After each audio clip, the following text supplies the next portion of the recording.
नमस्कार मंडळी, आज ह्या नवीन ब्लॉगमध्ये तुमचे सर्वांचे स्वागत करते। आजचा ब्लॉग आहे, आज दाखवणार आहे मी तुम्हाला कैरीची लोणचं। तेव्हा कैरी आणि त्यासाठी लागणार आहे साहित्य: मोहरीची डाळ, बेडगी मिरची तिखट, लाल तिखट, हळद, मीठ चवीनुसार आणि गूळ देखील चवीनुसार। डायबिटीज असेल ज्यांना त्यांनी नाही घातला तरी चालेल किंवा थोडा घातला तरी चालेल। आता आपण कैरी चिरून घेऊयात।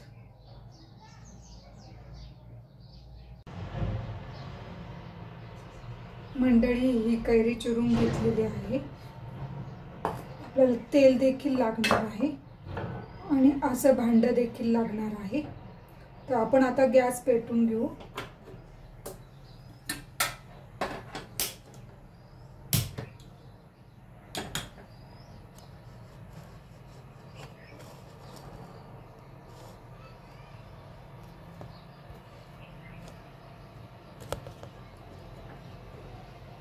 त्यावर हे भांड ठेवायचं आहे।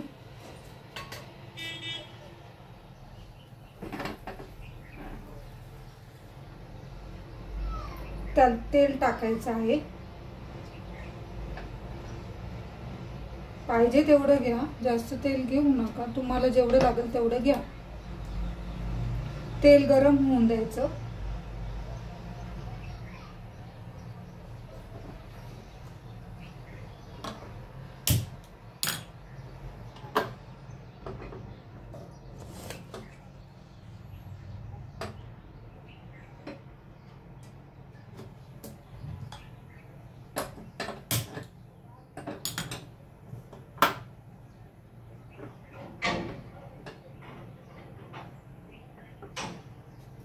इकडे त्या कैरीमध्ये बेडगी मिरची तिखट घेतलेलं ते टाकायचं,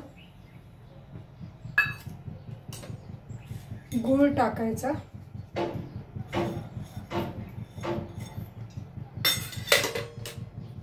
हळद टाकायची आणि हे लाल तिखट टाकायचं। तिखट हे ते देखील टाकून द्यायचं आणि हे मीठ देखील टाकू, चवीनुसार मीठ टाकू।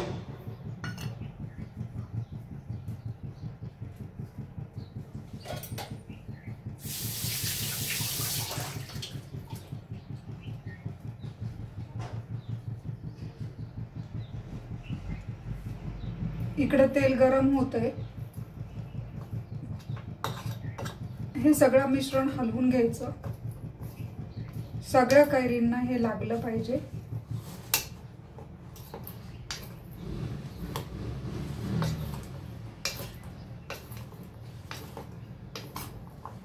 हलवून वरती घ्यायचं।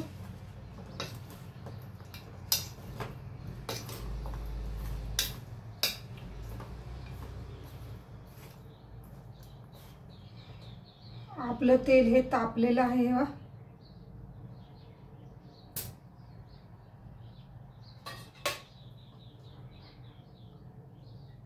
गॅस बंद करायचा, तेल तापलेलं आहे तर,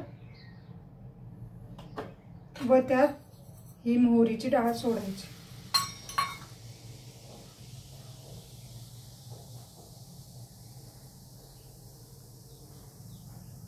ही चांगली तडतडली की यात टाकून द्यायची कैरीच्या।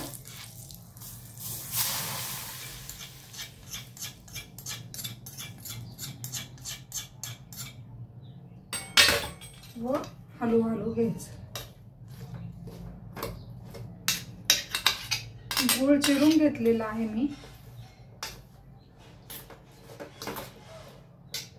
म्हणजे पटकन विरघळून जाईल त्याच्यात। पण खडे नाही घेतलेले म्हणजे गुळाचे।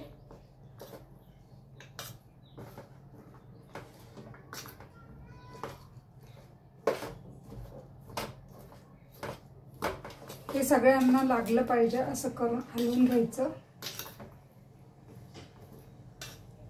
त्याला नंतर पाणीही सुटतं गुळामुळे. बेडगी मिरची घेतल्यामुळे, बेडगी मिरची पावडर घेतल्यामुळे त्याला रेड फ्लेवर येतो आणि तिखट घेतल्यामुळे तिखट फ्लेवर येतो.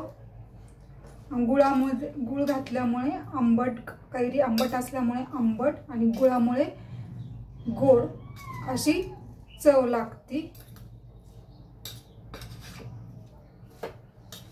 हा पदार्थ सगळ्यांनाच आवडतो, सगळ्यांचा आवडीचा हा पदार्थ आहे. कुणाला आवडणार नाही असं होणार नाही. हा व्हिडिओ आवडला असेल तर लाईक करा, शेअर करा, सबस्क्राईब करा.